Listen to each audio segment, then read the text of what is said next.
What's going on? Steven with Kiwibox.com. Right now I have the pleasure of talking with Will, lead singer for the band Cartel. How are you feeling today? Doing good, man. Awesome. So I want to start out by talking about your involvement with the Bamboozle. It's a big festival taking place in New Jersey. You guys played it back in 2007, and you're playing it again this year. How does it feel to be playing it a second time?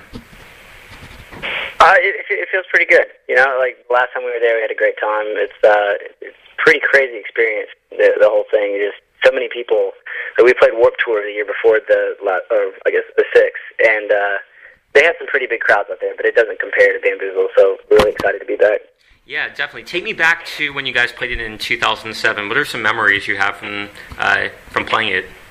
Well, I remember, I guess 2 set times before us, we went and watched our friends in the starting line, and they had a really large crowd, and we're like, all right, man, this is awesome. This is going to be fun, because about the same, I guess we were, at our peak at that point in time, so we were thinking, okay, we should have a pretty decent crowd, and I've never really been nervous before shows. I was definitely nervous for that one, because when you're standing backstage and you look out and it's just like this sea of people, it was insane.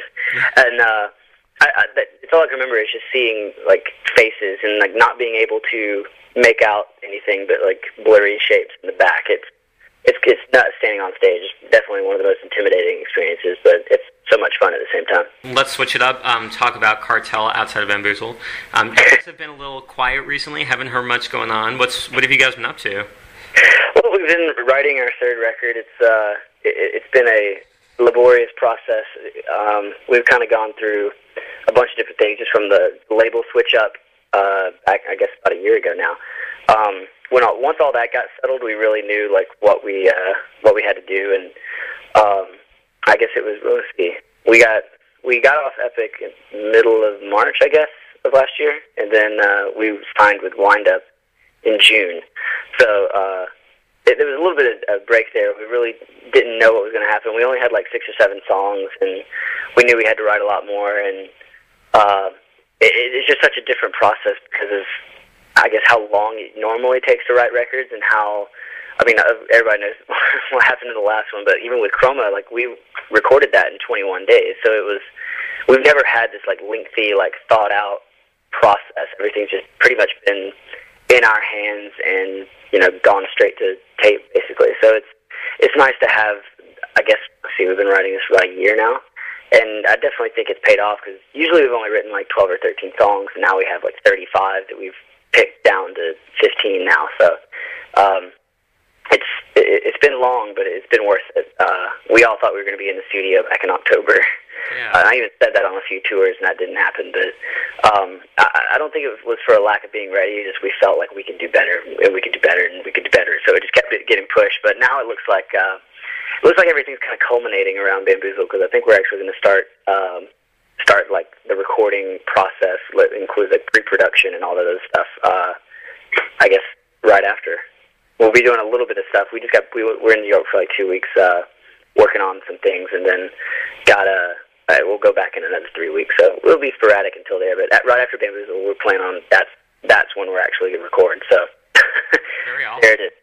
Yeah, cool. Finally. Have you guys come up with a title for the album yet? Not yet.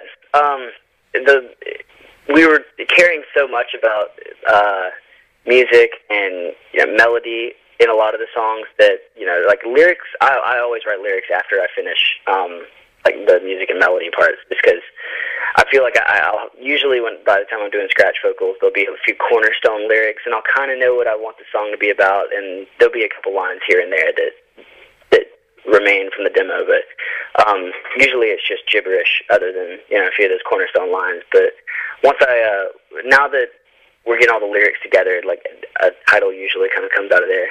Mm-hmm. So. Yeah, so I know you guys recorded your last album in the Bubble. I actually came and saw the Bubble, had a nice Dr. Pepper while I was there.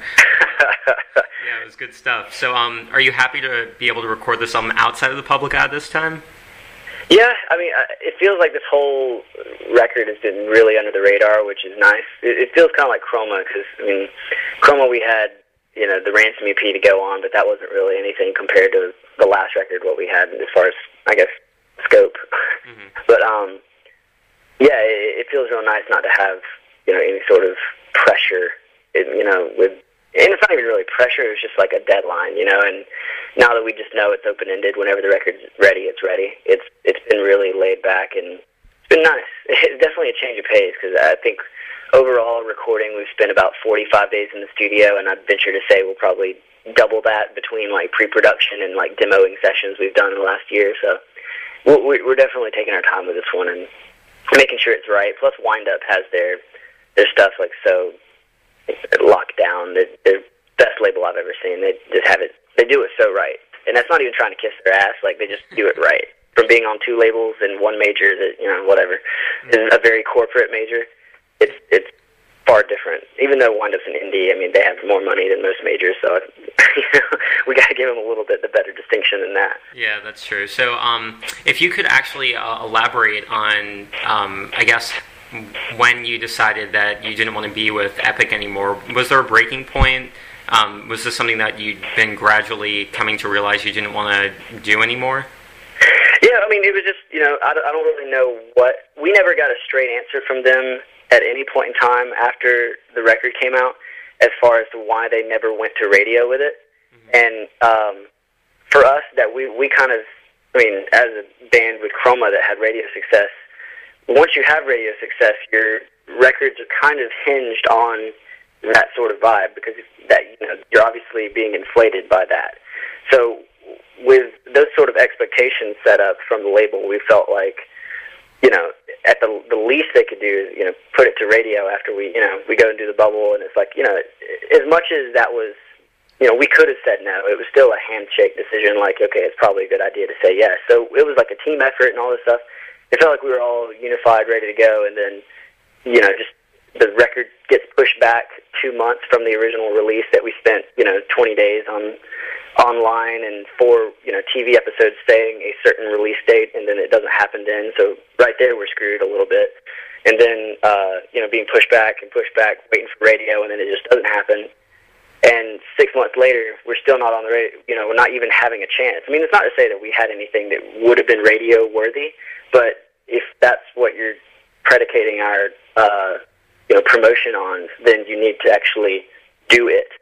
So we felt like we were being kind of shafted, but not by any one particular person or the label. It's just kind of like the situation just never locked up in our favor. And nowadays, you don't have time to just sit back and wait when you have a record out. You need to just throttle down and try to get as much out of it as you can. Mm-hmm. So we felt like that it was time to move on and go ahead and start working on something else. And we had told Epic, and we'd already started writing some songs, and we told them we were going to go ahead and start doing a new record.